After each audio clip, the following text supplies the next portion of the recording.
didn't want to work Tuesday! This year's WWE Draft is set to take place on the 9th and 12th of October. Some WWE Draft picks over the years have paid off massively, while there are times where WWE has failed to think certain draft moves through. I'm Jeremy, and here are 5 WWE Draft picks that were quickly reversed. Number 5, Alex Riley in 2011. Alex Riley was moved to the blue brand during the WWE Draft of 2011, seemingly ending his role alongside The Miz. Riley actually showed up on SmackDown following the draft. He was RKO'd by fellow draftee Randy Orton, and the following week, the former NXT rookie was back in The Miz's corner. Riley's alliance with The Miz landed him an appearance in the main event of WrestleMania 27, but the A-lister would eventually turn on him after losing the WWE Championship. The two faced off in a teacher versus student contest at Capital Punishment in June, with babyface Riley winning. Unfortunately for A-Ride, this victory didn't turn around his singles career. He was relegated to the bottom of the card pretty quickly, and perhaps a move to SmackDown would have been beneficial for Alex Riley. Number 4, Andrade in 2019. After the 2016 WWE Draft that kicked off the second brand split, the name was shelved for a few years, and we had the Superstar Shakeup instead. That being said, the 2019 edition of the Superstar Shakeup was a mess. Many moves happened after the stipulated week, including a few superstars moving to SmackDown after initially being drafted to Raw. Andrade was the primary one to move, going from SmackDown to Raw and then back to SmackDown in just over a week. This was reportedly under Fox's request, which is strange since Andrade moved back to the red brand during the WWE Draft later that year. Another possible factor may have been Charlotte Flair, Andrade's current fiancée, who was then feuding for the SmackDown Women's Championship. Nevertheless, the former United States champion was abruptly moved back to SmackDown alongside his manager Zelina Vega. This prompted WWE to shift Aleister Black, who was married to Vega as well. Everybody in question, including Charlotte, were drafted to Raw during the WWE Draft in October. Number 3, Triple H in 2004. During the first few years of the Ruthless Aggression era, nobody was more synonymous with Monday Night Raw than Triple H. He was the top superstar on the red brand, spending most of his time as the World Heavyweight Champion.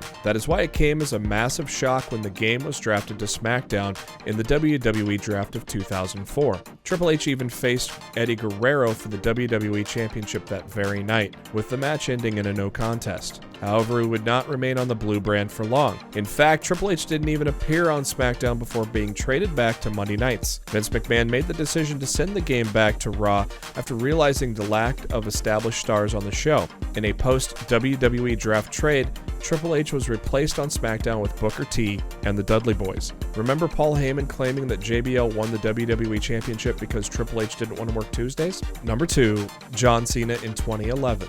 Another false dawn for SmackDown during the WWE Draft came in 2011, as John Cena appeared to return to the blue brand after 6 years on Raw. However, the 16-time world champion ended up being both the first and last pick of the televised portion of the WWE Draft. Cena was drafted back to Raw at the end of the night, effectively killing any hope SmackDown had in sizing up to WWE's flagship show. This was supposedly done to swerve the fans, but not every swerve is a good one. This ended up being the last WWE Draft for 5 years. SmackDown was still pretty solid in 2011, with the legendary rivalry between Randy Orton and Christian leading the way. Stars like Wade Barrett, Cody Rhodes, and Daniel Bryan got the opportunity to shine on the undercard as well. However, the brand split ended during the summer, and the blue brand kind of became Raw Light. Number 1, Brock Lesnar in 2019. The first episode of Friday Night SmackDown on Fox was headlined by Brock Lesnar's 9-second WWE Championship victory over Kofi Kingston, which was also the Beast's first television match since his 2012 return to the WWE. Lesnar joined the blue brand in the WWE Draft 1 week later as a result. However, the world title scene was all over the place at the time.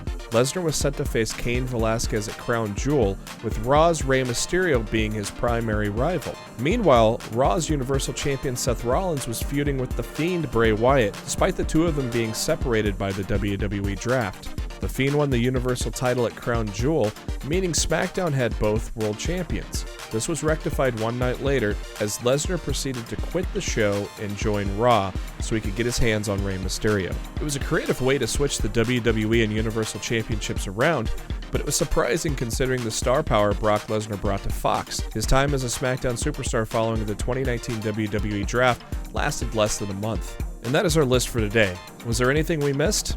Let us know in the comments, and don't forget to subscribe to our YouTube channel as well as our Facebook page. That way you know when the latest news and content comes your way. Thanks for tuning in.